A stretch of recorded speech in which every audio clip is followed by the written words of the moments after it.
মেরাজ কখন হলো, কিভাবে হলো, কোন পরিস্থিতিতে আল্লাহ তাআলা তাকে ডেকে দিলেন, তিনি কি নিয়ে আসলেন। শুধু নামাজ নয়, রাসূল সাল্লাল্লাহু আলাইহি ওয়াসাল্লাম মেরাজের পরে একটি সুখী সমৃদ্ধিশালী একটি বর্বর জাতিকে সোনালী জাতি বানিয়ে দিলেন।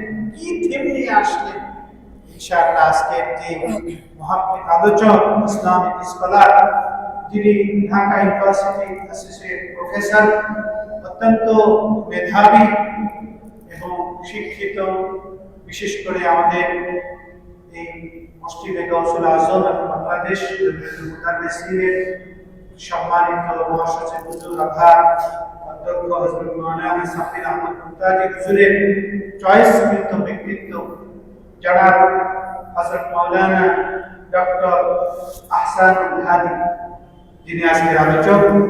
আমি ডক্টর আহসানুল হাদী সাহেবকে আজকের মেরাজের পরে গুরুত্বপূর্ণ আলোচনা, যা আমাদের শুধু মেরাজের উপর বিশ্বাস অর্জনই করবে না, আগামী দিনের পথ চলার জন্য মেরাজ থেকে আহরণকৃত আল্লাহর রাসূলের সেই হেদায়েতপূর্ণ আলোচনাগুলো করবেন, যাতে করে আমরা আগামী দিনে আমাদের সুন্দর ভবিষ্যৎ করতে পারি, সুন্দর একটি দেশ, সুন্দর একজন নাগরিক হয়ে দেশ ও জাতির কল্যাণে কাজ করতে পারি, ইসলামের পথে কাজ করতে পারি। আল্লাহ যেন সেই তৌফিক দান করেন। এখন আলোচনা পেশ করবেন ডক্টর মোহাম্মদ আহসানুল হাদী। আমি হযরতকে তার জবানে মূল্যবান আলোচনা পেশ করার জন্য বিনীত অনুরোধ করছি। আসসালামু আলাইকুম ওয়া রাহমাতুল্লাহি ওয়া বারাকাতুহু। আলহামদুলিল্লাহ নাহমাদুহু ওয়া নাস্তাঈনুহু ওয়া নাস্তাগফিরুহু ওয়া নু'মিনু বিহি ওয়া নাতাওয়াক্কালু আলাইহি ওয়া নাউযু বিল্লাহি মিন শুরুরি أنفسنا ومن سيئات أعمالنا من يهد الله فهو المهتدي ومن يضلل فلن تجد له وليا مرشدا فنشهد أن لا إله إلا الله وحده لا شريك له ونشهد أن سيدنا وسندنا ونبينا محمدا صلى الله عليه وسلم الذي أرسله الله بالحق بشيرا ونذيرا وداعيا إلى الله بإذنه وسراجا منيرا. وقال الله تعالى في كلامه المجيد وفرقانه الحميد: ما كان محمد أبا أحد من رجالكم ولكن رسول الله وخاتم النبيين وكان الله بكل شيء عليما. إن الله وملائكته يصلون على النبي يا أيها الذين آمنوا صلوا عليه وسلموا تسليما. اللهم صل على سيدنا مولانا محمد وعلى آل سيدنا مولانا محمد. اللهم صل على سيدنا مولانا محمد وعلى آل سيدنا مولانا মুহাম্মাদ। আল্লাহর আশিক ও সালেক বৃন্দ, পবিত্র লাইলাতুল মেরাজের রজনীতে আমরা গাউসুল আজম মসজিদে আয়োজিত এই মেরাজের অনুষ্ঠানে উপস্থিত হতে পেরেছি। আল্লাহর দরবারে একবার শুকরিয়া আদায় করি, বলি আলহামদুলিল্লাহ। মেরাজ আল্লাহর নবীর জীবনের অত্যন্ত গুরুত্বপূর্ণ ঘটনা, আর যতটা না নবীর জন্য যেমন এই ঘটনাটি গুরুত্বপূর্ণ ছিল, তার চাইতে অধিক গুরুত্বপূর্ণ উম্মতে মুহাম্মদীর জন্য এই ঘটনা। কারণ আপনারা জানেন, প্রত্যেক নবীকে নবুয়তের সার্টিফিকেট হিসেবে এক একটা মুজিজা দেওয়া হয়েছিল। কোন নবীকে দুটো, কোন নবীকে তিনটা, সর্বোচ্চ এরকম মুজিজা দেওয়া হয়েছিল। আশ্চর্যজনক ঘটনা, যেগুলো প্রমাণ করত তিনি একজন নবী। আর আমাদের পয়গম্বর মুহাম্মদ মুস্তাফা সাল্লাল্লাহু আলাইহি ওয়াসাল্লামকে আল্লাহ তার জীবনে ৩,৫০০ মুজিজা দিয়েছিলেন। অর্থাৎ যত নবীকে যত মুজিজা দেওয়া হয়েছিল, সমস্ত মুজিজা একত্রিত করা হয়েছিল মুহাম্মদ মুস্তাফা সাল্লাল্লাহু আলাইহি ওয়াসাল্লামের উপরে। আল্লাহর নবীকে যত মুজিজা দেওয়া হয়েছিল, এই মুজিজার ভেতরে শ্রেষ্ঠতম মুজিজার মধ্যে একটি হলো আল মিরাজ, যেই মুজিজা প্রমাণ করেছিল মুহাম্মদ মুস্তাফা সাল্লাল্লাহু আলাইহি ওয়াসাল্লাম তিনি সর্বশ্রেষ্ঠ নবী, সর্বশ্রেষ্ঠ পয়গম্বর, দু জাহানের সাইয়্যিদ তিনি। তার চাইতে শ্রেষ্ঠ এই পৃথিবীতে কোনো সৃষ্টি নাই। এই বিষয়টি মেরাজের মাধ্যমেই প্রমাণিত হয়েছে। কিন্তু দুঃখের বিষয়, আমরা আজকে নবীর মেরাজকে অনেক অংশেই পরিত্যাগ করেছি। আমরা পরিত্যাগ করেছি। মেরাজ নিয়ে আমরা আলোচনা করছি না। আমরা মেরাজ নিয়ে যত আলোচনা করছি, এই আলোচনাগুলোর ভেতরে অনেক উল্টাপাল্টা রিওয়ায়াত ঢুকায়ে আমরা মেরাজকে প্রশ্নবিদ্ধ করবার চেষ্টা করছি। মনে রাখবেন, এগুলো সব হচ্ছে ষড়যন্ত্র। আর এই ষড়যন্ত্র রুখে দেওয়া, এটা হচ্ছে আমাদের ঈমানি দায়িত্ব। আমি আজকে আদিষ্ট হয়েছি মেরাজ সম্পর্কে তাত্ত্বিক কিছু আলোচনা করবার জন্য। কাজেই আমি আজকে মেরাজ সম্পর্কে তাত্ত্বিক কিছু আলোচনা করব। আমার অনুরোধ, আপনারা ধৈর্য ধারণ করে এই আলোচনাগুলো শুনবেন। দেখুন, আল্লাহর নবীকে বলেছিলাম ৩,৫০০ মুজিজা। একটা জিনিস দেখেন, হযরত মূসা আলাইহিস সালাম লাঠি দিয়ে নীল নদের পানিকে দ্বিখণ্ডিত করেছিলেন, ঠিক না? নীল নদের পানিকে দ্বিখণ্ডিত করেছেন। আমার নবীর লাঠির দরকার হয় নাই, আঙুলের ইশারা দিয়ে চাঁদ দ্বিখণ্ডিত করে দিয়েছেন। কমারা, চাঁদকে তিনি দ্বিখণ্ডিত করে দিয়েছিলেন। কোন মুজিজা বড়? বড় কোনটা? আমার নবীর মুজিজা। আরেকটা জিনিস দেখেন,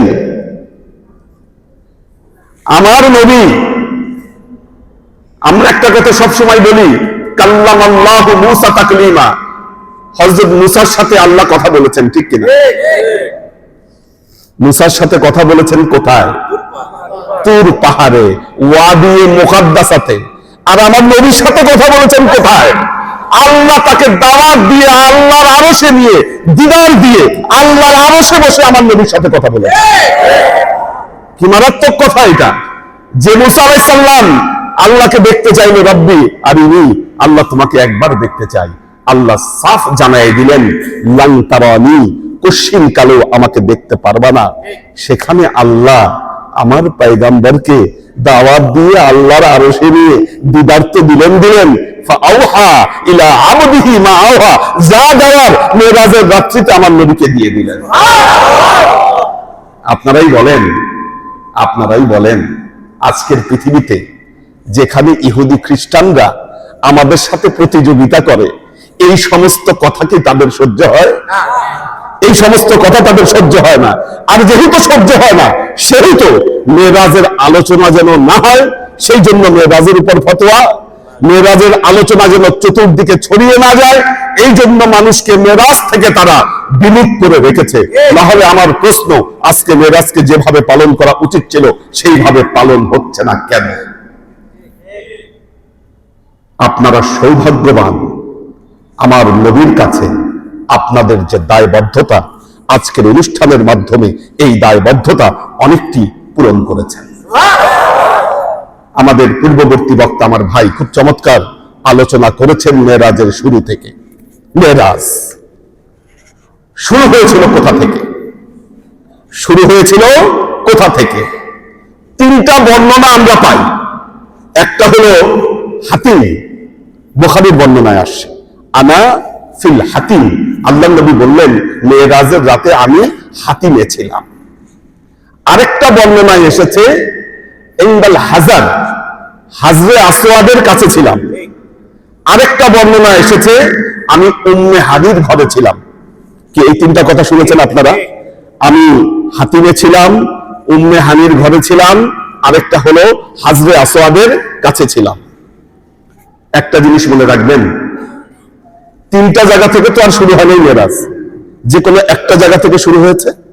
একটা জায়গা থেকে বুখারীর বর্ণনায় এসেছে আমি হাতিমে শুয়েছিলাম। আমার প্রশ্ন, এই মেরাজের বর্ণনার ভেতরে উম্মে হানির বর্ণনা কে ঢুকাইল? এটা খুব গুরুত্বপূর্ণ বিষয়, মনে রাখবেন। এখানে আলেম ওলামায়ে কেরাম আছেন, আমরা কেউ খতায়ে দেখি নাই এই উম্মে হানিটা আসলে কি। এটা মারাত্মক ব্যাপার, সিরিয়াস ব্যাপার। কে উম্মে হানি? উম্মে হানি আমার নবীর স্ত্রী নন, আমাদের মা নন উম্মে হানি। উম্মে হানি ছিলেন আল্লাহর নবীর চাচাতো বোন। খেয়াল করবেন কত মারাত্মক কথা এটা। উম্মে হানি আমার নবীর চাচাতো বোন, আমার নবীর চাচা হযরত আবু তালেব রাদিয়াল্লাহু তাআলা আনহু নবুয়াত প্রাপ্তির আগে, আল্লাহর নবীর বিয়ে হওয়ার আগে আগে উম্মে হানির জন্য প্রস্তাব দিয়েছিলেন উম্মে হানির বাবার কাছে। কিন্তু উম্মে হানির বাবা এই প্রস্তাবে রাজি হন নাই। তিনি বলেছেন, না, মোহাম্মদ মোস্তফা সে গরিব মানুষ, তার ইয়াতিম সে, তার কাছে আমার মেয়ে বিয়ে দিব না, বিয়ে দিব না। তারপর উম্মে হানির সাথে আরেকজনের বিয়ে হয়, তার স্বামী ছিল। মেরাজের রাতে উম্মে হানির স্বামী ব্যবসার উদ্দেশ্যে বাহিরে গিয়েছিলেন, আর আপনি মেরাজের বর্ণনার মধ্যে আল্লাহর নবীকে এই উম্মে হানির ঘরে আপনি শুয়াই দিলেন। নাউজুবিল্লাহ। দেখেন ইহুদি খ্রিস্টানদের ব্রেন কিভাবে আমাদের ভেতরে জাল বর্ণনা, দুষ্টমি বর্ণনা আমাদের মধ্যে ঢুকিয়ে দিয়েছে। তারপরে উম্মে হানির হাদিস, বাকিটা তো আপনারা পড়ে দেখেননি। হাদিসের বর্ণনায় যেভাবে এসেছে, সকালবেলায় যখন মেরাজের পরে আল্লাহর নবী উঠেছিলেন, আল্লাহর নবী হন্তদন্ত হয়ে বের হয়ে যাচ্ছিলেন, উম্মে হানি তাকে বের হতে দেন নাই, আল্লাহর নবীর চাদর টেনে ধরেছেন, আল্লাহর নবীর পেট বের হয়ে গেছে, কিভাবে পেটের সৌন্দর্য ছিল এই বর্ণনা হাদিসের মধ্যে আসছে। এগুলো কিচ্ছা কাহিনী মেরাজকে প্রশ্নবিদ্ধ করবার জন্য বানানো হয়েছে। আপনারা জানেন 1450 বছর আগে আল্লাহর নবী যখন মেরাজের বর্ণনা করেছিলেন, মুসলমানদের মেরাজের বর্ণনা বিশ্বাস করতে কষ্ট হয়েছিল। এই আজব ঘটনা কিভাবে সম্ভব? এক রাতের মধ্যে বাইতুল্লাহ থেকে বাইতুল মুকাদ্দাস, আল্লাহর আরশ, দুনিয়ায় ফিরে আসা, এটা এক রাতের মধ্যে সম্ভব নয়। কিন্তু আজকে বিজ্ঞানের উৎকর্ষতায় আমরা বিশ্বাস করি মেরাজ সত্য ছিল, হক ছিল। মেরাজের প্রতিটি বর্ণনা বিজ্ঞানের সাথে মিলে যায়। প্রথম বর্ণনা, আল্লাহর নবী বললেন, আমাকে ধরে নিয়ে হাজরে আসওয়াদের কাছে নিয়ে যাওয়া হলো, আমার বুক থেকে পেট পর্যন্ত ছিঁড়ে ফেলা হলো, এখান থেকে সবকিছুকে বের করা হলো, স্বর্ণ রূপ্য পাত্রের ভেতরে সেগুলোকে ধৌত করা হলো, কিছু এটার মধ্যে লাগিয়ে দেওয়া হলো, কিছু কেটে বাদ দেওয়া হলো, তারপর আবার যথাস্থানে সবকিছুকে লাগিয়ে দেওয়া হলো, ফিরিয়ে দেওয়া হলো। 1450 বছর আগে যারা এই বর্ণনা শুনেছে তারা বলেছে এ অসম্ভব ব্যাপার, এটি সম্ভব না। কিন্তু আজকে দেখেন অহরহ মানুষের ওপেন হার্ট সার্জারি করছে, কি করছে না? ওপেন হার্ট সার্জারি করছে, বুক থেকে পেট পর্যন্ত ছিঁড়ে ফেলে, হার্ট বের করে ফেলে, আবার আগের জায়গায় ফিরিয়ে নেয়। কাজেই প্রমাণ হচ্ছে আমার নবী যে কথা বলেছিলেন এই কথা সম্পূর্ণ হক ছিল। দ্বিতীয় প্রমাণ দেখেন, বৈজ্ঞানিক প্রমাণ। যেই বাহন বুরাকের জন্য, বুরাক যেই বাহন আল্লাহর নবীর জন্য নিয়ে আসা হয়েছিল, আল্লাহর নবী এটার নাম কি বলেছিলেন? বোরাক। বোরাক। বোরাক শব্দের অর্থ কি?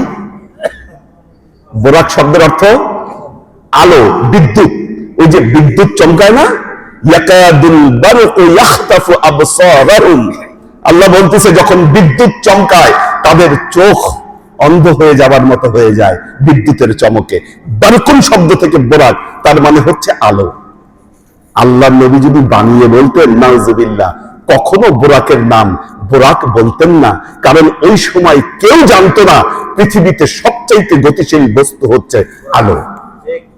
আলো, আলোর গতি 1,86,000 মাইল সেকেন্ডে। সেকেন্ডে আল্লাহ নবী বললেন যে বাহন এসেছিল, জিব্রাইল আমিন বলেছে এই বাহনের নাম বোরাক, তার মানে ওই বাহন আলোর গতিতে চলতে সক্ষম ছিল, সেই জন্য এর নাম দেওয়া হয়েছে বোরাক। আর আজকে নাসার বিজ্ঞানীরা তারা বলছেন আকাশের একটা জিরো পয়েন্ট আছে, আমাদের যে গ্যালাক্সি সৌরজগৎ, এই সৌরজগৎকে পাস করে যদি আকাশ পর্যন্ত পৌঁছাতে হয় তাহলে এমন কোন বাহন লাগবে যেই বাহন হচ্ছে আলোর গতিতে চলে। বিজ্ঞান এখন পর্যন্ত শব্দের গতিতে চলা বাহন আবিষ্কার করতে পেরেছে, কিন্তু আলোর গতিতে চলা বাহন আবিষ্কার করতে পারেনি।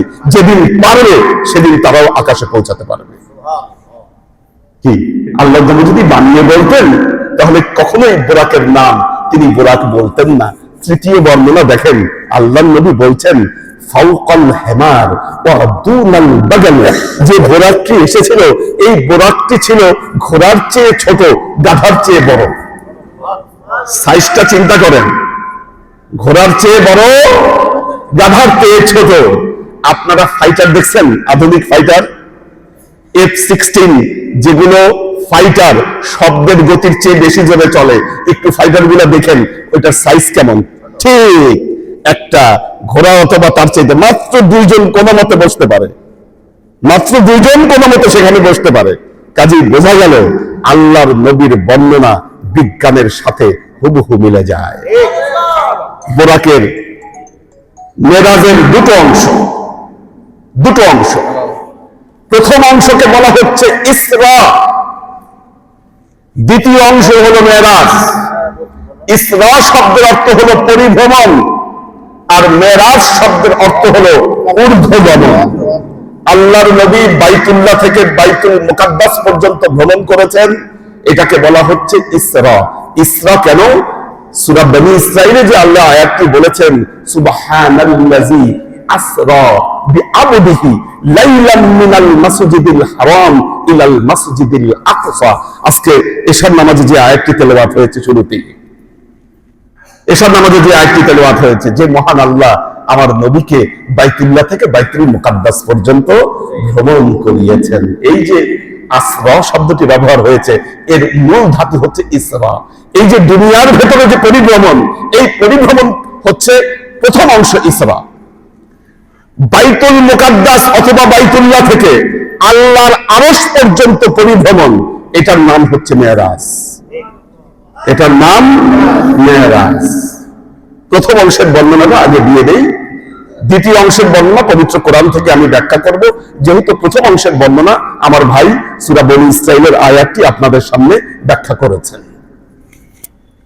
বোরাক আসলো, আল্লাহর নবীকে পিঠে উঠাতে প্রথম একটু দ্বিধাদ্বন্দ্ব করতেছিল। যখন জিব্রাইল আমিন বললেন, হে বোরাক, তুমি জানো তোমার পিঠে আজকে কে উঠতে চাচ্ছে? যাকে সৃষ্টি না করলে আল্লাহ 18,000 মখলুকাতের কাউকে সৃষ্টি করতেন না, সে তোমার পিঠে উঠতে চাচ্ছে। আজকে তুমি তার ছোঁয়ায় ধন্য হবা, তুমি কেন উতালা হচ্ছ? বলার সাথে সাথে বোরাক চুপ হয়ে গেল, স্থির হয়ে গেল। আমার নবী বোরাকে উঠে বসলেন, রওনা দিল বোরাক। আল্লাহ নবী বললেন, এক লাফে যেন দিগন্ত পার হয়ে যাচ্ছে, চোখের সীমা যতদূর যায় পার হয়ে যাচ্ছে। 3 জায়গায় যাত্রা বিরতি হলো যাবার সময়। কয় জায়গায়? 3 জায়গায়।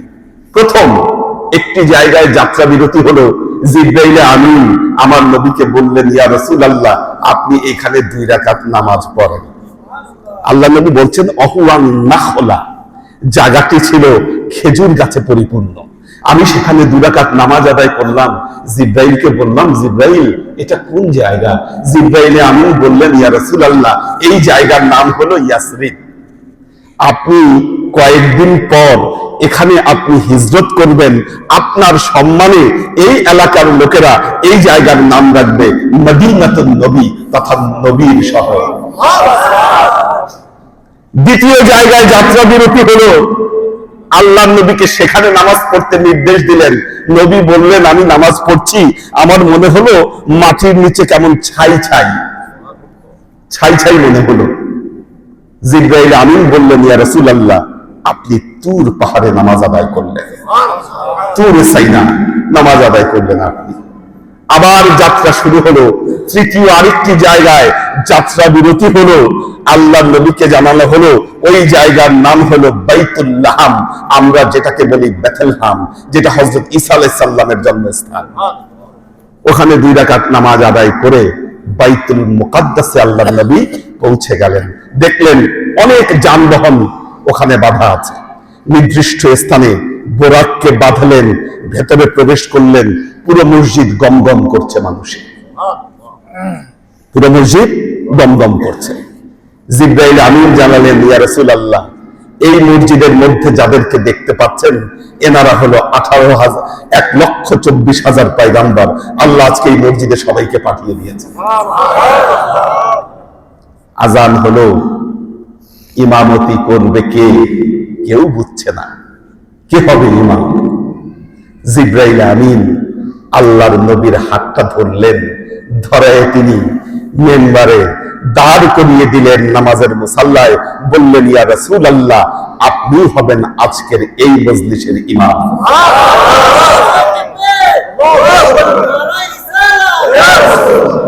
আল্লাহর নবী হয়ে গেলেন ইমামুল মুরসালিন, প্রত্যেক মুরসালিনদের ইমাম তিনি ইমামতি করেছেন, ইমামতি করেছেন। শেষ হলো নামাজ, বক্তব্য দিল সবাই। আল্লাহর নবীর বক্তব্যে সবাই মোহিত হয়ে গেলেন, সবাই আল্লাহর নবীকে তাবরিক জানালেন, মারহাবা জানালেন আল্লাহর নবীর বক্তব্যে। এরপর আল্লাহর নবীকে হুজুরদের কাছে নিয়ে যাওয়া হলো, তাদেরকে দেখানো হলো। এরপর আল্লাহর নবীর কাছে 3টা পেয়ালা পেশ করা হলো, 3টা পেয়ালা, শারাবান তাহুরা দুধ এবং শারাবান তাহুরা দুধ এবং মধু।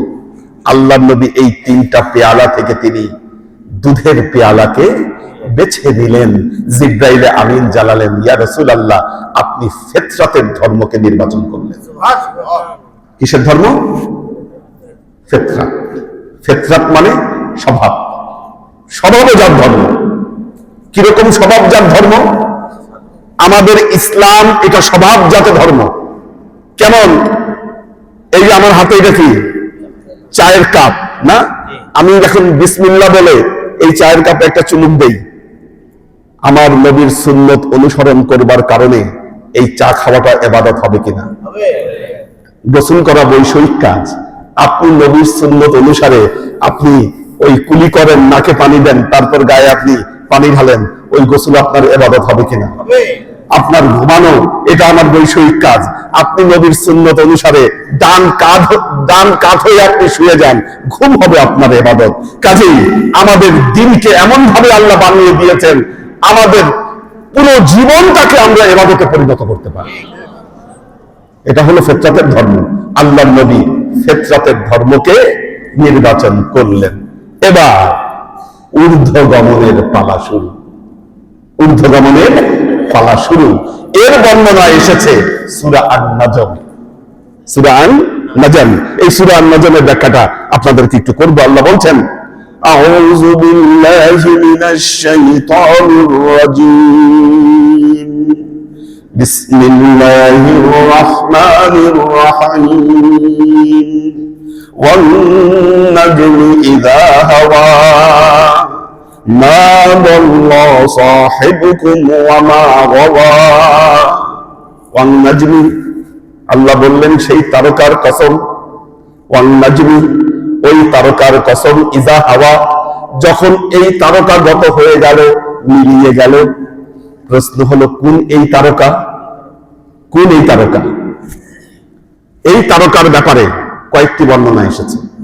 1 নম্বর সুরাইয়া তারা, 2 নম্বর জোহরা তারা, 3 নম্বর মুহাম্মদ মুস্তাফা সাল্লাল্লাহু আলাইহি ওয়াসাল্লাম, 4 নম্বর আল কোরআন। কয়টা বর্ণনা? 4টা বর্ণনা এসেছে। একটা হলো সুরাইয়া তারা, একটা হলো জোহরা তারা, একটা হলো মুহাম্মদ মুস্তাফা সাল্লাল্লাহু আলাইহি ওয়াসাল্লাম, আর একটা হলো আল কোরআন। কি মর্তবা? তারা মিলাই গেল। এর অর্থ যদি হয় জোহরা তারা, এই তারার মর্তবা হলো এই তারা সন্ধ্যার পর থেকে জ্বলতে থাকে, ভোরবেলায় এই তারাটা মিলিয়ে যায়। ভোর কিন্তু 2বার হয়, জানেন কিনা? একটা হলো সুবহে কাজের, একটা হলো সুবহে সাদেক। কি সুবহে কাজের হয়? দেখবেন যখন তাহাজ্জুদের সময় হয় আকাশটা হঠাৎ ফর্সা হয়ে যায়, আবার অন্ধকার হয়, ফজরের সময় আবারও আকাশ ফর্সা হয়। প্রথম যে ফর্সা হলো এটা হলো সুবহে কাজের। সুবহে কাজের সময় এই তারা মিলিয়ে যায়। অন্নাজমি ইজা হাওয়া, আল্লাহ বললেন ওই তারকার কসম, যখন তারকা মিলিয়ে গেল, অর্থাৎ আল্লাহর নবীর মেরাজের ঘটনা ঘটেছিল ওই ফজরের ওই সময়ে, যেই সময়ে তাহাজ্জুদ পড়ার সময়, আর ওই সময়ে জোহরা তারা মিলিয়ে যায়। দ্বিতীয় হলো সুরাইয়া তারা, সপ্তর্ষি মণ্ডল। সপ্তর্ষি মণ্ডল আকাশের দিকে তাকালে দেখবেন একসাথে কয়েকটা তারা, 6-7টা তারা মিটমিট মিটমিট করে জ্বলছে। কি সপ্তর্ষি মণ্ডল, ওইটাকে বলা হয় সুরাইয়া। ওইটার নাম হলো সুরাইয়া। তাহলে সুরাইয়া তারার সাথে মেরাজের কি সম্পর্ক? মজার সম্পর্ক আছে। আরব দেশ থেকে সুরাইয়া তারা নির্দিষ্ট একটা সময়ে মিলিয়ে যায়, দেখা যায় না, দেখা যায় না। 1450 বছর হিসাব করলে ওই সময়টা রজব মাসে পড়ে। কি ওই সময়টা রজব মাসে পড়ে। কাজেই আমাদের আজকে একদল পণ্ডিত তারা যে বলতে চাচ্ছেন যে রজব মাসে মেরাজ হয়েছিল, এর কোনো প্রমাণ নাই, এই কথাটা মিথ্যা, এই কথাটা ভুল। 1450 বছর আগে হিসাব করলে রজব মাস যে সময়ে পড়ে ওই সময়ে সুরাইয়া তারা আকাশ থেকে মিলিয়ে যাবার কথা। সুতরাং এটি প্রমাণিত মেরাজ ঘটেছিল রজব মাসে। আচ্ছা, এখন এই নজমের অর্থ যদি নেন, আল কোরআন, আল কোরআন আপনারা জানেন কোরআন এক সময় লৌহে মাহফুজে ছিল। লৌহে মাহফুজ থেকে কোরআন বাইতুল ইজ্জতে নাজিল হয়েছে। বাইতুল ইজ্জত থেকে কোরআন আমার নবী মুহাম্মদ মুস্তাফা সাল্লাল্লাহু আলাইহি ওয়াসাল্লামের কাছে এসেছে। ঠিক কিনা? তাহলে অন্নাজমি ইজা হাওয়া, নজমের অর্থ যদি হয়, নজমের অর্থ যদি হয় কোরআন, তার মানে কোরআন যখন বাইতুল ইজ্জত লৌহে মাহফুজ থেকে বাইতুল ইজ্জতে নেমে আসলো তখনই মেরাজের ঘটনা ঘটেছে। অর্থাৎ মেরাজের ঘটনা নবুয়াতের আগে ঘটে নাই, বরং নবুয়াতের পরে ঘটেছে। এবার সবচাইতে মারাত্মক ব্যাখ্যা, এই ব্যাখ্যা প্রমাণ করে মেরাজ সশরীরে হয়েছিল। সেটা কি? মুহাম্মদ মুস্তাফা, তারকা বলতে আল্লাহর নবী মুহাম্মদ মুস্তাফা সাল্লাল্লাহু আলাইহি ওয়াসাল্লামকে বুঝিয়েছেন। তাহলে অন নাজমি ইজা হাওয়া, আল্লাহ বলতে চাচ্ছেন ওই তারকা মুহাম্মদ মুস্তাফার কসম করে আমি বলছি, মুহাম্মদ মুস্তাফা যখন দুনিয়া থেকে মিলিয়ে গেলেন, দুনিয়াতে আর আল্লাহর নবীকে খুঁজে পাওয়া যাচ্ছে না, খুঁজে পাওয়া যাচ্ছে না। আল্লাহ বললেন মা দাল্লা সাহিবুকুম ওয়া মা গাওয়া। দুটো শব্দ ব্যবহার করেছেন, দল্লা এবং গাওয়া, দুটো শব্দ, দুটোর অর্থই পথভ্রষ্টতা। কি আমরা নামাজে কি বলি সূরা ফাতিহায়? গায়রিল মাগদুবি আলাইহিম ওয়ালাদ-দাল্লিন। দুটো না, দুটো শব্দ বলি। আল্লাহ আমাদেরকে মাগদুব করবেন না আর আমাদেরকে দাল্লিনও করবেন না। মাগদুব হলো, গাওয়া ওই লোককে বলে যার কোনো জ্ঞান নাই, বুদ্ধি নাই। জ্ঞান বুদ্ধি না থাকার কারণে যে ব্যক্তি পথভ্রষ্ট হয়েছে, আমরা ওই ক্ষেত্রে বলি গাওয়া, সে পথভ্রষ্ট হয়ে গেছে, জ্ঞানও নাই, বুদ্ধিও নাই। আবার কিছু মানুষ আছে নিজেদেরকে বুদ্ধিজীবী দাবি করে, কি বুদ্ধিজীবী দাবি করে, অথচ পথভ্রষ্ট বহুত আছে আমাদের সমাজে। কাজেই যখন কোনো জ্ঞান বুদ্ধি থাকার পরেও যখন মানুষ পথভ্রষ্ট হয়, তখন আমরা তাকে বলি এই হচ্ছে মাগদুব। আল্লাহ সার্টিফিকেট দিয়েছেন মেরাজের সময় যা ঘটেছে, আমার পয়গম্বর যা দেখেছে, ওনার বুদ্ধি বিবেক সবকিছু তখন সুস্পষ্ট ছিল। তার মানে মেরাজ স্বপ্নযোগে হয় নাই। মা দাল্লা সাহিবুকুম ওয়া মা গাওয়া। আমার নবী বুদ্ধিও ঠিক ছিল, বিবেকও ঠিক ছিল, চেতনাও ঠিক ছিল, সবই ঠিক ছিল। সুতরাং এই মেরাজ এটা স্বপ্নযোগে হয় নাই, বরং এটা সশরীরে হয়েছে, সশরীরে হয়েছে। এরপর কি হলো? ওয়ামা ইয়ানতিকু আনিল হাওয়া ইন হুয়া ইল্লা ওয়াহয়ুহা। উনি নিজের প্রবৃত্তি বশে কোনো কথা বলেন না। কে? আমাদের নবী। একটা জিনিস মনে রাখবেন, নবীর সব কথাই ওহী। একটা হলো ওহিয়ে মাতলু, একটা ওহিয়ে গৈরে মাতলু। মাতলু মানে যে ওহিটা কোরআনে আসছে, মাসাফে আসছে, এটা হলো ওহিয়ে মাতলু। আর আমার নবীর জীবনের বাকি যত কথা সব হলো ওহিয়ে গৈরে মাতলু। আল্লাহ কোরআনে নিয়ে আসেন নাই, কিন্তু ওটার গুরুত্ব কম না, ঠিক কিনা? ওটার গুরুত্ব কম না। আল্লাহ নবীর সব কথার গুরুত্ব আছে। ওমা ইয়ানতিকু আনিল হাওয়া, আমার নবী ওহীর বশে কথা বলেন, ওহী ছাড়া কথা বলেন না। তারপরের কথাটা আল্লামাহু শাদীদুল কুওয়া। আমাদের আধুনিক অনেক তাফসীরকারক এই শাদীদুল কুওয়ার ব্যাখ্যা করেছেন জিবরাইলে আমিন আল্লাহর নবীকে শিক্ষা দিয়েছেন। আচ্ছা, আমারও একটা জিনিস বোঝান, এখানে যারা মুফাসসির আছেন, অনেক মাদ্রাসার ছাত্ররা আছেন, সারা কোরআনের সব জায়গায় শাদীদ, কুওয়া এটা আল্লাহর সিফাত। মেরাজে এসে এটার ব্যাখ্যা কিভাবে জিবরাইলের সাথে সম্পৃক্ত হলো? আর এই তাফসীর আমাদেরকে শোনানো হলো, আর আমরাও বিশ্বাস করে নিলাম যে আল্লামাহু শাদীদুল কুওয়া মানে জিবরাইলে আমিন আল্লাহর নবীকে শিক্ষা দিয়েছেন। তার মানে আপনারা বলতে চান মুসা আলাইহিস সালামকে আল্লাহ নিজে কথা বলেছেন, আর আমার নবী আল্লাহর সাথে সরাসরি কথা বলার যোগ্য না, এটা বুঝাইতে চান আপনারা? এটা বুঝাইতে চান? তাহলে তাফসীর এগুলো দেখছেন কেন? অহরহ বলেন কেন? স্বয়ং আল্লাহ যার শিক্ষক, আমার নবীকে আজকের দিনে মূর্খ বলা হয়, নাউযুবিল্লাহ। উম্মি শব্দের অর্থ মূর্খ কিভাবে হয়? দেখেন এই যে অপব্যাখ্যাগুলা। উম্মুল শব্দের অর্থ হলো মা, তাহলে উম্মি আপনি মূর্খ ব্যাখ্যা করছেন কেন? সবচাইতে মৌলিক জ্ঞানের অধিকারী যিনি, তিনি হচ্ছেন মুহাম্মদ মুস্তাফা সাল্লাল্লাহু আলাইহি ওয়াসাল্লাম। আবার মৌলিক শব্দটা বললে তো আবার মৌলবাদী, কি মৌলবাদীর বন্ধ আপনারা খুঁজে পাবেন। আল্লাহর আশিক ও সালেক বৃন্দ, এটা আমাদের নবীকে খাটো করার এগুলো ষড়যন্ত্র। জিবরাইল আমিন রওনা দিলেন মুহাম্মদ মুস্তাফা সাল্লাল্লাহু আলাইহি ওয়াসাল্লামকে নিয়ে, প্রথম আসমানে পৌঁছাইলেন। বুখারীর বর্ণনায় এসেছে আসমানের দরজা ঠকঠকালেন, ভেতর থেকে প্রশ্ন করা হলো কে? জিবরাইল আমিন বললেন আমি জিবরাইল। বললেন সাথে কে? বললেন ইনি মুহাম্মদ মুস্তাফা সাল্লাল্লাহু আলাইহি ওয়াসাল্লাম। বলা হলো ওনাকে কি ডাকা হয়েছে? এই জায়গার প্রবেশের অনুমতি দেওয়া হয়েছে? জিবরাইল আমিন বললেন হ্যাঁ, অনুমতি দেওয়া হয়েছে। দরজা খুলে গেল, প্রথম আসমানে হযরত আদম আলাইহিস সালামের সাথে দেখা হলো।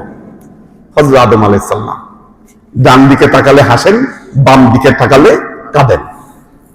বুখারীতে আসে বলে ডান দিকে তাকালে হাসেন, বাম দিকে তাকালে কাঁদেন। আল্লাহর নবী জিজ্ঞাসা করলেন হযরত আদম এমন করে কেন? জিবরাইল আমিন বললেন ইয়া রাসূলুল্লাহ, ডান দিকে যখন নেককার উম্মতদেরকে দেখে উনি আনন্দিত হন, হাসতে শুরু করেন, আর বাম দিকে যখন বদকার উম্মতদেরকে দেখেন ওনার দুঃখ পান, উনি কাঁদতে শুরু করেন। আল্লাহর নবীর সাথে সাক্ষাৎ হলো হযরত জিবরাইল আমিনের, তাকে কংগ্রেচুলেট করলেন হযরত জিবরাইল আমিন। ওয়ালাদুন সালেহ বলে তাকে কংগ্রেচুলেট করলেন। সেখান থেকে বিদায় নিয়ে দ্বিতীয় আসমানে গেলেন। দ্বিতীয় আসমানেও এইভাবে প্রশ্ন উত্তর। দ্বিতীয় আসমানে গিয়ে হযরত ঈসা আলাইহিস সালাম এবং ইয়াহইয়া আলাইহিস সালাম দুইজন ছিলেন খালাতো ভাই, এই দুইজনের সাথে দেখা হলো, ভাব বিনিময় হলো। তৃতীয় আসমানে গেলেন, তৃতীয় আসমানে গেলেন, কার সাথে দেখা হলো? হযরত ইউসুফ আলাইহিস সালামের সাথে দেখা হলো, ভাব বিনিময় হলো। হযরত ইউসুফকে সৌন্দর্য দেওয়া হয়েছিল। কি একটা জিনিস মনে রাখবেন, হযরত ইউসুফের মুআজিজা ছিল সৌন্দর্য। আমাদের মা আয়েশা বলেছেন হযরত ইউসুফকে দেখে মিশরের যে নারীগুলা তাদের হাত কেটে ফেলেছিল, তারা যদি আমার পয়গম্বর মুহাম্মদ মুস্তাফা সাল্লাল্লাহু আলাইহি ওয়াসাল্লামকে দেখতো, আমি আল্লাহর কসম করে বলছি তারা তাদের কলিজা কেটে ফেলত। আল্লাহ হযরত বলেছেন যে মিশরের নারীরা ইউসুফের সৌন্দর্য দেখে তাদের হাত কেটেছে, আর আমার নবীর সৌন্দর্যে হাজার হাজার যুবক তাদের গর্দান কেটে ফেলেছে। কি নবীর আদেশে, নবীর কথায়, নবীর ভালোবাসায় যুদ্ধের ময়দানে তাদের গর্দান দিয়ে দিছে। কি যতই সৌন্দর্য হোক, আমার নবীর চেয়ে কেউ সুন্দর ছিল না পৃথিবীতে। এগুলা আমাদের বুঝতে হবে। চতুর্থ আসমান, হযরত ইদ্রিস আলাইহিস সালামের সাথে দেখা, ওখানে ভাব বিনিময় হলো। পঞ্চম আসমানে চলে গেলেন, হযরত হারুন আলাইহিস সালামের সাথে দেখা। ষষ্ঠ আসমানে গেলেন, হযরত মূসা আলাইহিস সালামের সাথে দেখা। যখন বিদায় নিয়ে চলে আসতেছেন, হযরত মূসা কাঁদতে শুরু করলেন। কাঁদতে, এটা বুখারীর বর্ণনা আসছে। জিবরাইল আমিন জিজ্ঞাসা করলেন, মা ইবকি, আপনি কাঁদেন কেন? হযরত মূসা বললেন, আমি এই আফসোসে কাঁদি, একটা গোলাম, সে আমার পরে দুনিয়ায় আমার পরে গেল, কিন্তু আল্লাহ তাকে কি সম্মানিত করলো। আজকে সে পৃথিবীর সকল সীমা ছাড়ায় সে চলে যাচ্ছে। এই যে সম্মান তার, আমি তার সম্মানে আমি কাঁদতেছি। কি সম্মান তাকে আল্লাহ দিয়েছে। সপ্তম আসমানে গেলেন, দেখলেন বাইতুল মামুরে হেলান দিয়ে আছেন হযরত ইব্রাহিম আলাইহিস সালাম। ওনার সাথে যে বাচ্চাগুলো মারা গেছে, ওই বাচ্চাগুলো ওনার সাথে আছে। বাইতুল মামুর, বাইতুল্লাহ বরাবর 7 আসমানের উপরে ফেরেশতাদের কাবা। ওখানে ফেরেশতারা জীবনে একবার হজ করার সুযোগ পায়। আল্লাহ তো আমাদের বাইতুল্লাহ বারবার যাওয়ার তৌফিক দেয়, কিন্তু ফেরেশতাদের এই তৌফিক নাই, জীবনে একবার করে সুযোগ পায়। বাইতুল মামুরে ফেরেশতাদেরকে নিয়ে আল্লাহর নবী দ্বিতীয় জামাত আদায় করলেন সেখানে। সাইয়্যিদুল কাউনাইন, দুই জগতের তিনি সাইয়্যিদ, দুই জগতের তিনি নেতা। এটা মেরাজের রাতেই প্রমাণিত হলো। এরপর দেখা হলো হযরত মালিকের সাথে আর রেদওয়ান এবং মালিক। রেদওয়ান হলো জান্নাতের দারোগা। জান্নাত যার দায়িত্বে, যে ফেরেশতার দায়িত্বে, উনি হচ্ছেন রেদওয়ান। মালিককে, যিনি হলেন জাহান্নামের রক্ষণাবেক্ষণ যিনি করেন। একটা জিনিস দেখেন, আল্লাহ এত নবী রাসূল পাঠিয়েছেন, সবাই জান্নাত এবং জাহান্নামের বর্ণনা দিয়েছেন। কেউ কি চোখে দেখে বর্ণনা দিয়েছেন? শুনে ওহির মাধ্যমে। পৃথিবীতে একমাত্র ব্যক্তি যিনি তার উম্মতের কাছে জান্নাতের সুসংবাদ, জাহান্নামের ভীতি প্রদর্শন করেছেন নিজ চোখে দেখে, তিনি হলেন মুহাম্মদ মুস্তাফা সাল্লাল্লাহু আলাইহি ওয়াসাল্লাম। এই জন্য তিনি বাশীরা ওয়া নাযীরা, তার মতো ভীতি প্রদর্শনকারী, তার মতো সুসংবাদ দানকারী পৃথিবীতে আর কেউ ছিল না। কেউ দিতে পারে নাই ওনার মতো বর্ণনা। আমাদের মা বোনেরা আছে, অনেক মা বোনেরা ছেলেদের চাইতে নাকি বেশি ওখানে আড়ালে আমাদের আলোচনা শুনছেন। আম্মা জানেরা, আমার নবী যখন জাহান্নামে গেলেন, বললেন আমি জাহান্নামে মেয়েদেরকে আমি বেশি দেখেছি আমি। কেন প্রশ্ন করা হলো? আল্লাহ নবী উত্তর দিলেন, কাসরাতুল লিআন, মেয়েরা অভিযোগ বেশি করে, লানত বেশি করে, একজন আরেকজনের বদনাম গীবত এগুলো বেশি করে, নাশুকরি করে, স্বামীর নাশুকরি করে। এই কাজগুলোর জন্য জাহান্নামে আল্লাহ নবী মেয়েদেরকে বেশি দেখেছেন। ওখান থেকে চলে গেলেন সিদরাতুল মুনতাহা। আল্লাহ নবী বললেন, সিদরা শব্দের অর্থ হলো বড়ই গাছ, মুনতাহা মানে হচ্ছে শেষ সীমা। একটা ব্যাপার, গুরুত্বপূর্ণ বিষয়, তাত্ত্বিক আলোচনার গুরুত্বপূর্ণ বিষয় এটা। সেটা হলো আমাদের আধুনিক তাফসির গুলা যদি খুলে দেখেন, আমাদের মুফাসসিরে কেরামদেরকে বলছি, আধুনিক তাফসির গুলা যদি খুলে দেখেন, এই যে সূরা নজমের যে পরবর্তী অংশ, সুম্মা দানা ওয়া হুয়া বিল উফুকিল আ'লা, সুম্মা দানা ফাতাদাল্লা ফাকানা কাবা কাউসাইনি আও আদনা ফাআওহা ইলা আবদিহি মা আওহা। দুঃখের বিষয় আমি বলবো, এটা আমার দুঃখের বিষয়। আধুনিক যে তাফসির গুলা লেখা হয়েছে, যেগুলো আরব দেশ থেকে প্রকাশিত হয়েছে, ওয়াহুয়া বিল উফুকিল আ'লা সুম্মা দানা ফাতাদাল্লা ফাকানা কাবা কাউসাইনি আও আদনা, এর ব্যাখ্যায় লেখা হয়েছে আইয়ু জিবরাইল। অর্থাৎ এটার অর্থ হচ্ছে তিনি ঊর্ধ্ব জগতে চলে গেলেন, একে অপরের নিকটবর্তী হলেন, তাদের ভেতরে দুই ধনুকের ব্যবধান ছিল অথবা তার চাইতেও কম। মুফাসসিরগণ বলতেছেন এই ঘটনা নাকি জিবরাইলে আমিনের সাথে ঘটেছিল আল্লাহর নবীর। একটা কথা মনে রাখবেন বাবা জানেরা, আহলে সুন্নাত ওয়াল জামাতের আকীদা হলো আল্লাহর নবীর মেরাজ সশরীরে হয়েছিল, আল্লাহর নবীর মেরাজ আল্লাহর আরশ পর্যন্ত হয়েছিল, চাক্ষুষ দৃষ্টিতে আমার নবী আল্লাহকে দেখেছেন, তারপর তিনি দুনিয়ায় ফিরে এসেছেন। এই বিশ্বাসের কোনো কমতি হওয়া চলবে না, চলবে না। কেন চলবে না? তাহলে বলবেন হুজুর, তাহলে এই যে তাফসীর গ্রন্থগুলোতে লিখেছে, আমাদের দেশের অনেক বড় বড় ইসলামিক স্কলাররা, আপনারা ইউটিউবে ঢুকবেন, তাদের ভিডিওগুলো দেখবেন, তারা ভিডিওতে বলে না না নবীর মেরাজ সিদরাতুল মুনতাহা পর্যন্ত হয়েছে, এরপরে আর যায় নাই। কেন যায় নাই? ওনারা মা আয়েশা রাদিয়াল্লাহু তাআলা আনহার হাদিস দিয়ে ওনারা ব্যাখ্যা করছেন যে আল্লাহর নবীর কাছে রফরফও আসে নাই, ওই সিদরাতুল মুনতাহার উপরেও যায় নাই, ওগুলা সব বানোয়াট কথা। বানোয়াট, আল্লাহর নবী না বললে আমরা বানাইছি।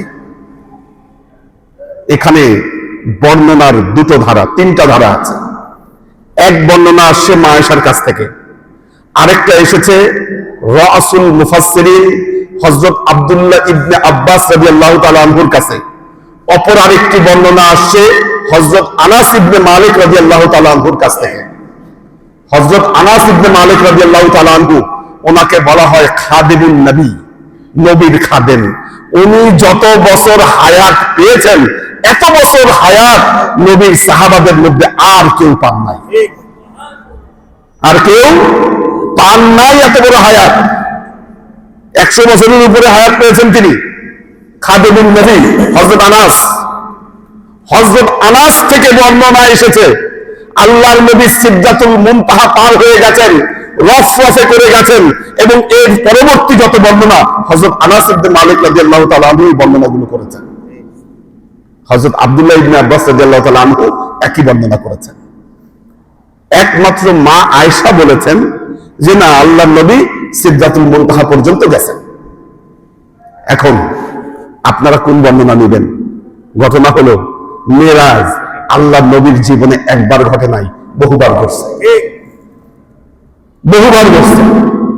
আত্মিক মেরাজ অনেকবার হয়েছে আল্লাহর নবীর। এখন মেরাজের ঘটনা ঘটেছে হিজরতের আগে না পরে? হিজরতের আগে হয়েছে। হিজরতের আগে যখন মেরাজের ঘটনা ঘটেছে, তখন মা আয়েশার বয়স ছিল মাত্র 5 বছর অথবা তার চেয়ে কম। মা আয়েশার বয়স তখন ছিল 5 বছর অথবা তার চেয়ে কম। মা আয়েশার সাথে আল্লাহর নবীর বিয়ে হয়েছে হিজরতের পরে। সুতরাং আমরা যে মেরাজের ব্যাপারে আলোচনা করছি, এই মেরাজ ঘটেছে হিজরতের আগে। আর এই মেরাজের ব্যাপারে মা আয়েশার বর্ণনার চাইতে আমরা হযরত আব্দুল্লাহ ইবনে আব্বাস রাদিয়াল্লাহু তাআলা আনহু এবং আমরা হযরত আনাস ইবনে মালিক রাদিয়াল্লাহু তাআলা আনহু, এনাদের বর্ণনাকে অবশ্যই প্রাধান্য দিব, অবশ্যই আমরা প্রাধান্য দিব। কারণ মা আয়েশা বলতেছেন, মা ফাকাত্তু জাসাদে রাসূলুল্লাহ সাল্লাল্লাহু আলাইহি ওয়াসাল্লাম ফি লাইলাতুল মিরাজ, মেরাজের রাতে নবীর দেহ আমার পাশ থেকে হারায় নাই। তাহলে কি সশরীরে মেরাজ হয় নাই? ওটা ছিল আত্মিক মেরাজ। মা আয়েশা যে মেরাজের কথা বলেছেন ওইটা নবীর আত্মিক মেরাজ, আত্মা যদি মেরাজ ছিল, সশরীরে মেরাজ হিজরতের আগে হয়েছিল, এবং ওই মেরাজে আল্লাহর নবী আল্লাহর আরশ পর্যন্ত গিয়েছিলেন। এটারই বর্ণনা আসছে ওহুয়া বিল উফুকিল আ'লা, আল্লাহর নবী উফুকে আলায় চলে গেলেন। জিবরাইল আমিন তাকিয়ে তাকিয়ে দেখছেন, সমস্ত 18,000 মাখলুকাত তাকিয়ে তাকিয়ে দেখছে। যেই সীমা পার হওয়া সবার জন্য নিষিদ্ধ, ওই সীমায় যাত্রা করলেন মুহাম্মদ মুস্তাফা সাল্লাল্লাহু আলাইহি ওয়াসাল্লাম। সাদেলা মাকা সে তलब हुई सुए मुंतहा है, चले नबी कोई हद में उनके उरूज की, बदगल ओला बिकमालिही, কামালিয়াতের সর্বোচ্চ সীমার দিকে নবী রওনা করছেন। এখানে অনেক বর্ণনা এসেছে। রফরফ আসলো, রফরফ ছিল একটা সিংহাসনের মতো, বোরাক থেমে গেল, বোরাকও যেতে পারবে না ওই জগতে। ওই জগতে বোরাকেরও যাওয়া নিষেধ। রফরফে চললেন, সবুজ বাহন, রওনা দিলেন। আল্লাহর নবীর ভয় লাগছে, কোথায় যাচ্ছি, কোন জগৎ? নিঃসঙ্গতা, নিঃসঙ্গতা, শব্দহীনতা, কেউ নাই, কেউ নাই জায়গাটায়। হঠাৎ হযরত বেলালের পায়ের আওয়াজ পেলেন আল্লাহর নবী। ফিরে এসে বলেছিলেন, বেলাল কি আমল করো বেলাল, কি তোমার এমন আমল যেখানে কেউ যেতে পারে না, আমি সেখানে তোমার আওয়াজ পেলাম। হযরত বেলাল বললেন, ইয়া রাসূলুল্লাহ, আমল আমার কিচ্ছু নাই, খালি যখন ওযু করি আমি 2 রাকাত তাহিয়াতুল্লাহ ওযুর নামাজ আমি আদায় করি, আর আপনার হুব্বে রাসূল আমার ভেতরে, এই আমল, আর কিচ্ছু না। কি আওয়াজ পেলেন? রফ রফ যেতে যেতে এক জায়গায় থেমে গেল, থেমে গেল। আল্লাহর নবীকে আদেশ করা হলো, হে নবী আপনি নামেন, আপনি আপনার মহেন্দ্রক্ষণে আপনি অবস্থান করছেন। এটা আল্লাহর আরশ, আল্লাহর আরশ। আল্লাহর নবী চাইলেন জুতা খুলে প্রবেশ করবেন, আরশের ভেতর থেকে বলা হলো, ইয়া মুহাম্মদ মুস্তাফা সাল্লাল্লাহু আলাইহি ওয়াসাল্লাম, আপনার জুতা নিয়ে আপনি চলে আসেন। আল্লাহকে দেখেছেন হাবিব, আল্লাহর সাথে এতদিন পর দেখা, কি দিবেন তিনি? আল্লাহকে 3টা জিনিস দিলেন। কয়টা জিনিস? 3টা জিনিস। আল্লাহকে বললেন, আত্তাহিয়াতু লিল্লাহি ওয়াস সালাওয়াতু ওয়াত তাইয়্যিবাতু, আল্লাহ আমি আপনার জন্য 3টা জিনিস আমি নিয়ে এসেছি। আত্তাহিয়াতু, সমস্ত অভিবাদন যত আছে সব আপনার জন্য উৎসর্গিত। ওয়াস সালাওয়াত, আমার জীবনের যত নামাজ, যত ইবাদত বন্দেগী, যত স্তুতি সব আপনার জন্য উৎসর্গিত। ওয়াত তাইয়্যিবাত, যত পবিত্রতা আছে আল্লাহ আপনার জন্য আমি উৎসর্গিত করলাম। এর জবাবে আল্লাহ আবার 3টা জিনিস ফিরিয়ে দিলেন, 3টা জিনিস ফিরিয়ে দিলেন। আসসালামু আলাইকা আইয়ুহান নবী ওয়া রাহমাতুল্লাহি ওয়া বারাকাতুহু, হে নবী, হে নবী, আসসালামু আলাইকা আইয়ুহান নবী, হে নবী আমি আপনার জন্য সমস্ত শান্তিকে উৎসর্গ করলাম। ওয়া রাহমাতুল্লাহ, আমি আল্লাহর যত রহমত সব দিয়ে দিলাম আপনার উপর। ওয়া বারাকাত, যত বরকত আছে সব দিয়ে দিলাম আপনাকে। আল্লাহর নবী বললেন, হে আল্লাহ আমি একা নিব না, এটা আমি একা নিব না। আসসালামু আলাইনা ওয়া আলা ইবাদিল্লাহিস সালিহিন, আমার উপর আর আমাকে অনুসরণকারী যত ইবাদিল্লাহিস সালিহিন আছে আমি সবার পক্ষ থেকে এটাকে গ্রহণ করলাম, সবার পক্ষ থেকে দিলাম। এরপর আল্লাহর বর্ণনা আসতেছে, সুম্মা দানা ফাতাদাল্লা ফাকানা কাবা কাউসাইনি আও আদনা, তারা একে অপরের নিকটবর্তী হলেন, ঝুঁকে পড়লেন। তাদের মধ্যে 2 ধনুকের ব্যবধান ছিল, অথবা তার চাইতে কম। কতটুকু ব্যবধান? 2 ধনুক। মজার ব্যাপার, 2 ধনুক মানে কি? 2টা ধনুককে একটু এক করেন তো কি হয়? না, সার্কেল। সার্কেল। 2 ধনুককে এক করলে সার্কেল হয়ে যাচ্ছে। সার্কেলের রহস্য, যখন কাবাঘর তওয়াফ করেন কি সার্কেল তৈরি করেন না একটা? কি ঘুরতেছেন আর সার্কেল তৈরি করতেছেন কি? ওইটাও তো কাবা কাউসাইন। যারা বোঝে তারা বোঝে কাবা কাউসাইন। ওই যে তাওয়াফ, এটাও হচ্ছে সার্কেল। তখন কি হলো? 2 নূর মিলে একটা সার্কেল তৈরি হলো। আল্লাহ বলতেছেন ফাকানা কাবা কাউসাইন, 2টো ধনুকের যেন মিলন আবে না। ওই সার্কেল কখনো বিন্দুতে পরিণত হচ্ছিল, আবার কখনো সার্কেল আবে না। আবনা মানে বিন্দু, সার্কেল থেকে বিন্দু হয়ে যাচ্ছিল, আবার এই সার্কেলে ঘুরছিল। কি হলো?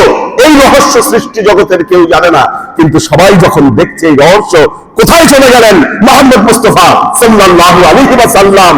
তারা সমস্বরে সাক্ষ্য দিলেন আশহাদু আল্লা ইলাহা ইল্লাল্লাহু ওয়া আশহাদু আন্না মুহাম্মাদান আবদুহু ওয়া রাসূলুহু। আমরা সবাই সাক্ষ্য দিচ্ছি আল্লাহ ছাড়া আর কোনো ইলাহা নাই, এবং এই সাক্ষ্য দিচ্ছি মুহাম্মদ মুস্তাফা সাল্লাল্লাহু আলাইহি ওয়াসাল্লাম তার বান্দা, তার গোলাম এবং তার রাসূল। আল্লাহু আকবার। فأوحى إلى عبده ما أوحى। আল্লাহ তার বান্দার উপর যা দেওয়ার সব দিয়ে দিলেন, সব দিয়ে দিলেন। কেউ কেউ এখানে কয়েকটা আয়াতের কথা বলেছেন, আসলে বিষয় এমন না। একটা জিনিস মনে রাখবেন, 1,24,000 পয়গম্বরের উপরে লিখিত কিতাব নাজিল হয়েছে। টেক্সট কিতাবগুলো ছিল টেক্সট আকারে। আমার নবীকে টেক্সট দেওয়া হয় নাই, নবীর অন্তরের মধ্যে ঢুকায় দেওয়া হয়েছে। এই জন্য দেখবেন আল্লাহ বলতেছেন সূরা আলায়, সানুকুরিউকা ফালা তানসা ইল্লা মা শা আল্লাহ। হে নবী, আপনি কোরআনের আয়াত নাজিল হওয়ার সময় দেখতেছি আপনি বারবার মুখে উচ্চারণ করে এটা মুখস্থ করার চেষ্টা করেন। আপনি ভুলবেন না, এটা দরকার নাই, এটা দরকার নাই। ফালা তানসা, হ্যাঁ ততটুকু ভুলবেন। ইল্লা মা শা আল্লাহ, আল্লাহ যতটুকু চাইবে শুধু ততটুকুই ভুলবেন। সূরা সূরার মধ্যে আল্লাহ বলতেছেন وَكَذَلِكَ أَوْحَيْنَا رُوحًا مِّنْ أَمْرِنَا مَا كُنتَ تَدْرِي مَا الْكِتَابُ وَلَا الْإِيمَانُ وَلَكِنْ جَعَلْنَاهُ نُورًا نهدي به من نشاء من عبادنا إنك لتهدي إلى صراط মুস্তাকিম। আল্লাহ বলতেছেন অকাযালিকা, অনুরূপ ভাবে আওহাইনা ইলাইকা, আমি আপনার উপরে ওহী নাযিল করে দিলাম। কিরকম ওহী? আওহাইনা ইলাইকা রূহাম মিন আমরিনা, আমার ভেতর থেকে একটা রূহকে আমি আপনার ভেতরে সেট করে দিলাম। সেট করে দিলাম। কি ছিল মেরাজে? এই মেরাজ থেকে আসার পর আমার নবীকে আর কিছু দেখতে হয় না, এই জীবনে সেট করে দিছে এখানে আলো। কি আলো? এখনো সারা পৃথিবীকে আলোকিত করেছে। এই আলো আলোকিত করে রেখেছে এখনো। এই আল্লাহ তার নবীকে বলতেছেন মা কুনতা তাদরি মাল কিতাব, আপনি জানতেন না কিতাব কি, ওয়ালাল ঈমান, ঈমান কি এটাও আপনি জানতে পারতেন না। ওয়ালাকিন জাআলনাহু নূরা, আমি এটাকে একটা নূর বানিয়ে দিয়েছি, আর আপনার ভেতরে এই নূর আমি সেট করে দিয়েছি। নাহদি বিহি মান নাশাউ মিন ইবাদিনা, আমার বান্দাদের মধ্যে থেকে যাকে ইচ্ছা আমি এর দিকে আমি হেদায়েত দেই, আমি এর দিকে হেদায়েত দেই আমার বান্দাদের মধ্যে যাকে ইচ্ছা। আজকে আপনারা এখানে হাজির হয়েছেন নবীর মহব্বতে, এই মেরাজের রাতে। এমনি আসেন নাই। আল্লাহ বলছেন মান নাশা, আমি যাকে চাই তাকে হেদায়েত করি, আল্লাহর ইচ্ছা না হলে হেদায়েত হয় না। তো আল্লাহর মনে ইচ্ছা হয়েছে আপনাদের জন্য, এই জন্য মহতি মাহফিলে আপনাদেরকে কবুল করেছে, নাহলে বহু মানুষের খবরই নাই আজকে রাত মেরাজের রাত। ফাআওহা ইলা আবদিহি মা আওহা, আমি আমার বান্দাকে যা দেওয়ার আমি দিয়ে দিলাম, আমি দিয়ে দিলাম। তারপর কি হলো?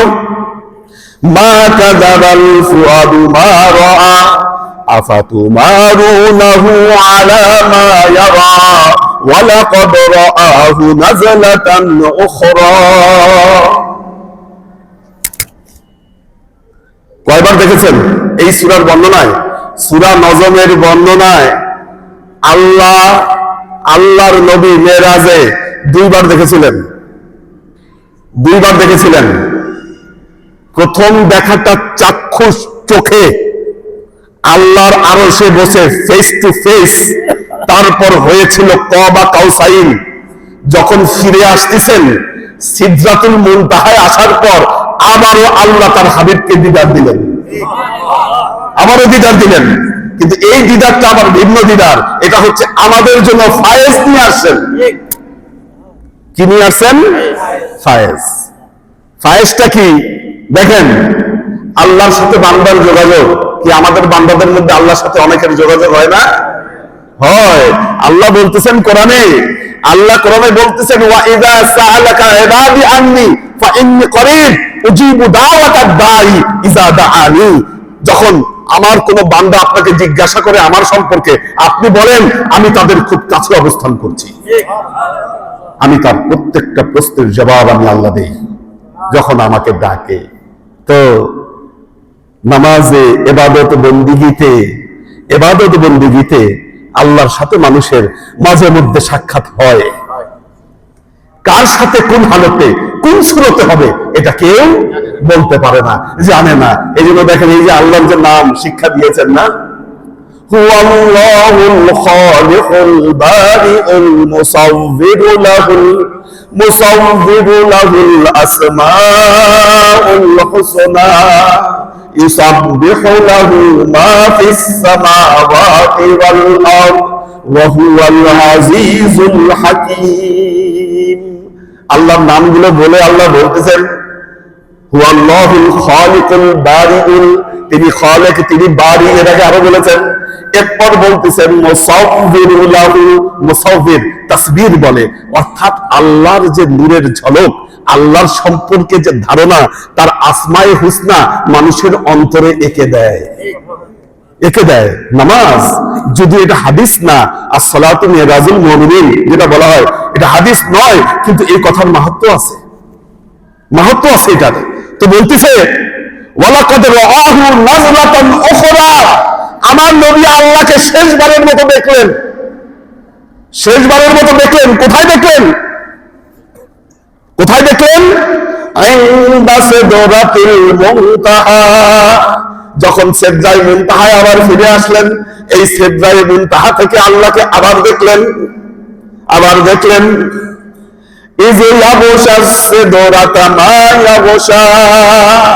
যখন সিদরায়ে মুনতাহা, আল্লাহ তার নূর দিয়ে এই সিদরাতুল মুনতাহাকে তিনি আবিষ্ট করে দিলেন, ঢেকে দিলেন। মা যাগাল বাসারু ওয়া মা তাগা, তার দৃষ্টি ওই সময়ে তার দৃষ্টি সীমা হারায় নাই, তার দৃষ্টি অন্য কোনো দিকে যায় নাই। আবার বলতেছেন মা কাযাবাল ফুআদু মা রাআ, তার অন্তঃকরণ যা দেখেছিল সেটা সঠিক দেখেছে, মিথ্যা দেখে না। আফাতুমারুনাহু আলা মা ইয়ারা, আল্লাহ জিজ্ঞাসা করতেছেন বান্দারা তোমরা কি সন্দেহ পোষণ করো আমার হাবিব কি দেখেছিল সেই ব্যাপারে? সন্দেহ আছে কোনো সন্দেহ নাই। বলা হয় 50 রাকাত নামাজ দিয়ে ফিরছিলেন, ষষ্ঠ আকাশে হযরত মুসা আলাইহিস সালামের সাথে দেখা। এটাও বুখারীতে আসছে, এই বর্ণনা এটাও বুখারীতে আসছে। হযরত মুসা আলাইহিস সালামের সাথে দেখা, হযরত মুসা আলাইহিস সালাম বললেন কি নিয়ে যান? বললেন 50 রাকাত নামাজ। হযরত মুসা বললেন পড়বে না, কমান। এইভাবে কমাতে 50 রাকাতকে 5 রাকাত বানালেন। এরপর বললেন এই 5 রাকাতও পড়বে না, এটাও কমান। 5 ওয়াক্ত এটাও পড়বে না, এটাও কমায় নিয়ে আসেন। আল্লাহ নবী বললেন আমি ফিরে যেতে লজ্জা পাচ্ছি। আল্লাহ নবী ফিরে আসলেন, বাইতুল্লাহ ফিরে আসছেন। যখন ফিরে আসলেন, এর পরদিন যখন এই মেরাজের ঘটনা সাহাবাই কেরামের কাছে বর্ণনা করলেন, আপনি একটা জিনিস চিন্তা করে দেখেন, আজ থেকে 1450 বছর আগে যেখানে বাহন হচ্ছে একমাত্র উট আর ঘোড়া, এমন সময়ে আল্লাহর নবী বলতেছেন, আমি আজকে রাতের মধ্যে এই বাইতুল্লাহ থেকে বাইতুল মুকাদ্দাসে আমি গিয়েছি, আবার সেখান থেকে আল্লাহর আরশ ভ্রমণ করে তারপর আমি এই জায়গায় ফিরে এসেছি। আপনারাই বলেন এই কথা বিশ্বাস করা কতটা কঠিন ছিল সেই যুগের মানুষের জন্য। আচ্ছা, এখন এই কথা যখন শুনলো, আল্লাহর নবী যখন বললেন, ওই যে কাফের কয়েকজন ছিল এরা সুযোগ পেয়ে গেল, বলল আজকে তোমাকে ধরতে পেরেছি, তুমি ধরা খেয়ে গেছো। কেমন ধরা খাইলা? বলল যে আমি কয়েকজনকে চিনি যারা বাইতুল মুকাদ্দাসে দীর্ঘদিন ছিল, তাদেরকে ডেকে পাঠিয়েছি, তারা এসে বর্ণনা দিলেই যখন তোমার বর্ণনার সাথে মিলবে না তখনই তুমি ধরা খেয়ে যাবা। এখন দেখেন, আমি আজকে এই মসজিদে আলোচনা করতে আসছি, আমি কি এখানে গুনেছি এই মসজিদে কয়টা পিলার আছে? এটা কি সম্ভব? কয়টা দরজা, কয়টা জানালা? আমি তো এটা গুনতে আসি নাই, আমি নামাজ পড়তে আসি, আপনাদের সামনে কিছু বয়ান করতে আসি। এখন আল্লাহ নবীকে এগুলা প্রশ্ন করা শুরু করলো, বাইতুল মুকাদ্দাসের কয়টা দরজা, কয়টা জানালা, কি অবস্থা, কয়টা পিলার, এই প্রশ্নগুলো করা শুরু করলো। আল্লাহ নবী বলছেন যে আমি হাজরে আসওয়াদের কাছে দাঁড়ানো, ফাজাল্লাল্লাহু লি বাইতুল মুকাদ্দাস, আল্লাহ কি করলেন, বাইতুল মুকাদ্দাসকে আমার সামনে এনে উপস্থিত করলেন। আমার সামনে এনে বাইতুল মুকাদ্দাসকে উপস্থিত করলেন। আমি বাইতুল মুকাদ্দাস দেখে দেখে সব একটা একটা করে বর্ণনা আমি দিতে থাকলাম। দিয়ে দিলাম বাইতুল মুকাদ্দাসের বর্ণনা সব। যখন এই বর্ণনাগুলো দিতে থাকলেন, সবার মুখ ছোট হয়ে গেল। আরেকটা ব্যাপার হলো, আল্লাহ নবী যখন ফিরে আসতেছেন, আপনারা জানেন আরব দেশের কাফেলা ছিল, ব্যবসা করতো, কাফেলা নিয়ে আসতো। আল্লাহ নবী যখন ফিরতেছেন তখন দেখছেন যে মক্কার অদূরে একটা কাফেলা আসতেছে। আল্লাহ নবী বললেন, তোমরা দুপুর পর্যন্ত অপেক্ষা করো, আমি ফেরার পথে একটা কাফেলা দেখে আসছি, এই কাফেলা কিছুক্ষণের মধ্যে তোমাদের এখানে এসে পৌঁছাবে। যখন এখানে এসে পৌঁছাবে তখন তোমরা এটাকে দেখে বুঝে যাবা যে আমি সত্য বলেছি। সত্যি কাফেলা চলে আসলো, চলে এসে তারা বর্ণনার সাথে মিলে গেল। আল্লাহর আশিক ও সালেক বৃন্দ, খুবই গুরুত্বপূর্ণ বিষয় হলো একটা জিনিস মনে রাখবেন, আল্লাহর নবীর মেরাজ ঘটার পর মেরাজ নিয়ে বিভিন্ন আলোচনা হয়েছে, এবং এই মেরাজ সবচাইতে বেশি জেলাসের ব্যাপার ছিল ইহুদি এবং খ্রিস্টানদের কাছে। তাদের সমস্ত গর্বকে নস্যাৎ করে দিয়েছে আল্লাহর নবীর মেরাজ। কারণগুলো বলেছি, হযরত মুসা আলাইহিস সালাম, হযরত ঈসা আলাইহিস সালাম, বনি ইসরাইলদের যত পয়গম্বর ছিল, আহলে কিতাবদের যত পয়গম্বর ছিল, সমস্ত পয়গম্বরের উপরে মর্যাদা নির্ধারণ করেছে এই মেরাজ। কাজেই আমাদের মধ্যে এক শ্রেণীর আলেমেরা আজকের দিনে দুঃখের বিষয়, তারা যদি জেনারেল পাবলিক হতো তাহলে আমাদের আফসোস ছিল না, দুঃখ ছিল না। আমাদের মধ্যে অনেক আলেমেরাই এই মেরাজের ব্যাপারে তারা ভিন্ন ধর্মী, ইহুদি খ্রিস্টানরা যেরকম ভাবে বলা, তারা যেভাবে বলে, তাদের গলার সাথে তাল মিলায় এই মেরাজ সম্পর্কে বিভিন্ন কথা বলে, বিভ্রান্ত করতেছে। বলতেছে মেরাজের রাতে অনুষ্ঠানের দরকার নাই, ইবাদত বন্দেগীর দরকার নাই, এগুলো সব বেদাত, এগুলো বলতেছে। আচ্ছা, একটা জিনিস দেখেন, কেন দরকার নাই? ওনারা যুক্তি দেখাচ্ছে, আল্লাহর নবীর পরে তো সাহাবারা এরকম অনুষ্ঠান করে নাই। আল্লাহর নবীর যুগে এমন অনেক কিছু ছিল না যা এখন আমাদের কাছে আছে। আমরা মাইকে বক্তব্য দিচ্ছি, আল্লাহর নবীর সময় তো ছিল না। রেকর্ড হচ্ছে ক্যামেরায়। এখন আমরা আলেমেরা ফেসবুকে বিভিন্ন জায়গায় সামাজিক যোগাযোগ মাধ্যমে আমাদের এগুলো আমরা প্রচার করি, কি দরকার আছে এখন প্রচার করার? নাহলে ইসলাম সবার কাছে ছড়াবে না। আমাদের বাসায় এখন যেমন দুইজন মানুষ বা তিনজন মানুষ একসাথে থাকলে দেখবেন তারা ফোন নিয়ে ব্যস্ত থাকে। কি আমি যখন ছোট ছিলাম ওই সময় ফোন টোন এগুলো কিচ্ছু ছিল না, আমরা একে অপরের সাথে কথা বলতাম। এখন তো ফোনের মধ্যে সবাই ব্যস্ত। এখন আপনি যদি ওয়াজ নসিহত সেই জায়গায় ছেড়ে না দেন তাহলে কি হবে? ফোনে আজে বাজে জিনিস দেখে এরা সময় নষ্ট করবে। কাজে এটা দরকার। আজকে পৃথিবীতে বড় বড় কবি বলেন, সাহিত্যিক বলেন, যারাই বলেন, তাদেরকে নিয়ে বিভিন্ন অনুষ্ঠান আয়োজন করা হয়, সেমিনার সিম্পোজিয়াম আয়োজন করা হয়। আমার নবীকে নিয়ে কোন সেমিনার সিম্পোজিয়াম আয়োজন করতে গেলে এখানে বেদাতের ফতোয়া কারা দেয় আমাদের তাদের মুখোশগুলো উন্মোচন করতে হবে।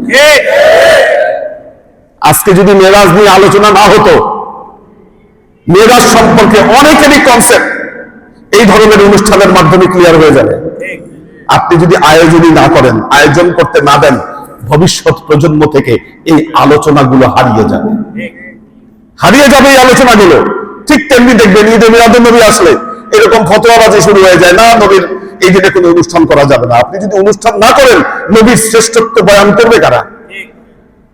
কেন মানুষকে এগুলো থেকে ফেরাচ্ছেন আপনি? আপনার উদ্দেশ্য ভিন্ন। আপনি অন্য কারো ম্যান্ডেট আপনি জারি করার জন্য আমাদের মধ্যে এগুলো ফতোয়াবাজি করছেন। নবীর যত জায়গায় শ্রেষ্ঠত্ব, এই শ্রেষ্ঠত্ব গুলোকে খাটো করার এখন ষড়যন্ত্র করা হচ্ছে। আমার নবী কি এই রাতে নামাজ পড়ে নাই? কি এই যে তিন জায়গায় যাত্রা বিরতি, বাইতুল মুকাদ্দাস, বাইতুল মামুর, নামাজ কি পড়ে নাই আল্লাহ নবী? তাহলে সেটাকে অনুসরণ করতে সেটা সুন্নত হবে না কেন আমাদের? আমরা যদি সেটাকে স্মরণ করে নামাজ পড়ি, আমাদের সমস্যাটা কোথায় সমস্যা? নিজের মন গড়া, নিজের মনের সাথে যা যায় তাই সুন্নত, আর আমার মনের বিরুদ্ধে গেলে সেটাই বেদাত। এই আলোচনাগুলো বেশি বেশি হওয়া উচিত, মানুষের কাছে এগুলোকে ছড়িয়ে দেওয়া উচিত। নহলে আমরা দায়বদ্ধ থাকবো আমাদের পয়গম্বরের কাছে। এক সময় যা দরকার ছিল না, এখন সেটা দরকার আছে। নির্বাচন আসলে মিছিল করে না, আমার ভাই, তোমার ভাই, অমুক ভাই, তমুক ভাই। আগে তো মিছিল দরকার ছিল না, এখন দরকার কেন? পরিচিতির জন্য। যেখানে দেখবেন ভাইয়ের জিকির এমন ভাবে করে মনে হয় জিকির করতেছে। মিছিলগুলো ভালো মতো খেয়াল করে দেখেন যে পৃথিবীতে আপনার ভাই, অমুক ভাই, তমুক ভাই, ওনাদের জিকির হতে পারে।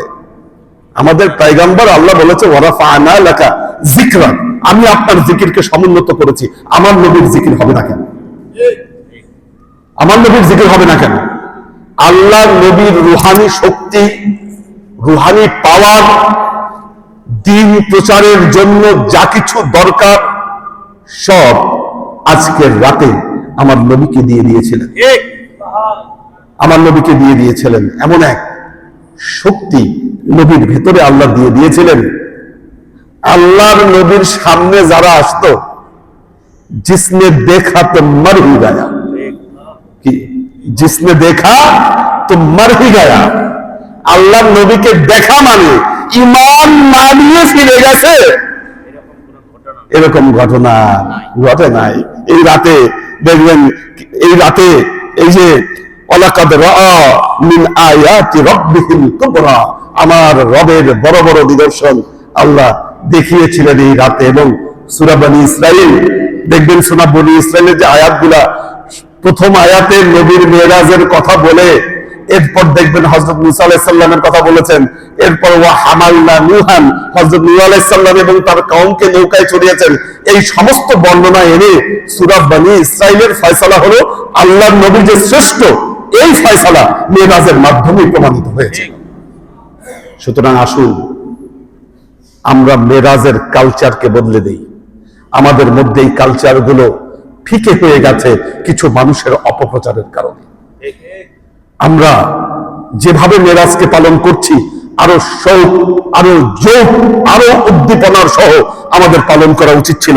আজকে গুটি কয়েক মসজিদে এই মেরাজ নিয়ে আলোচনা হয়, মেরাজ আসলে এটার হক আদায় করা হয়। আমরা কিন্তু এটার হক আদায় করছি না।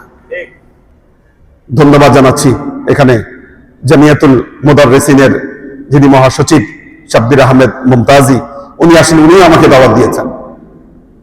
আমার স্যাটিসফ্যাকশনের জায়গাটা হলো এই মেরাজের রাতে আপনাদের সামনে আল্লাহর কালাম থেকে মেরাজ সংক্রান্ত সব আলো, মেরাজ এত বৃহৎ বিষয়, এটা সব আলোচনা এক খেয়ালে এক মাথায় আমার মতো নাচিস গুনাহগার বান্দা বলতে পারবে না, এটা সম্ভব না। এটা এত দিক, এত অলিগলি এই মেরাজের আলোচনায় আল্লাহ যে কি দিয়েছেন এই মেরাজের ভেতরে, যেটা আমাদের বর্ণনার শক্তির বাহিরে।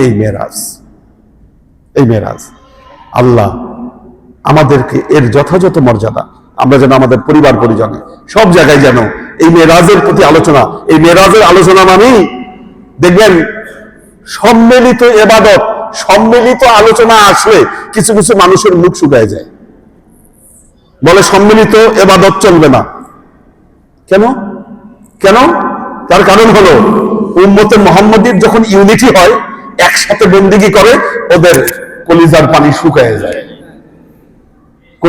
শুকায় যায়। যখন নবীর উম্মতরা একসাথে যখন কি তাকবীর দেয়, ওদের কলিজায় পানি থাকে না।